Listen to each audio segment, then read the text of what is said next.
அஸ்ஸலாமு அலைக்கும். தினம் ஒரு இறைவசனம். திருக்குரானில் முதலாவது அத்தியாயமாக இடம்பெற்ற சூரா தான் சூரத்துல் ஃபாத்திஹா.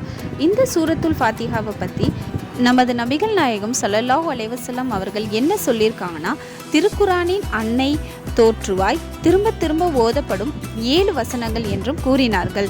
மேலும் எனது உயிர் யார் கைவசம் உள்ளதோ அவன் மீது சத்தியமாக தௌராத்திலும் இஞ்சிலிலும் ஏன் சபூரிலும் திருக்குரானில் கூட இதுவல்லாத இது போன்ற ஒரு அத்தியாயம் இறக்கப்படவில்லை. அது சூரத்துல் ஃபாத்திஹா என்னும் திரும்ப திரும்ப ஓதப்படும் 7 வசனங்கள்.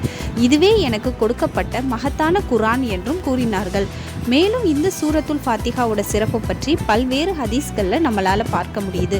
இவ்வளவு சிறப்பு வாய்ந்த இந்த சூரத்துல் ஃபாத்திஹாவை இந்த ரமலான் மாதத்தில் அதிகம் ஓதக்கூடிய நன்மக்களாக இன்ஷா அல்லாஹ் நம்ம இருப்போம்.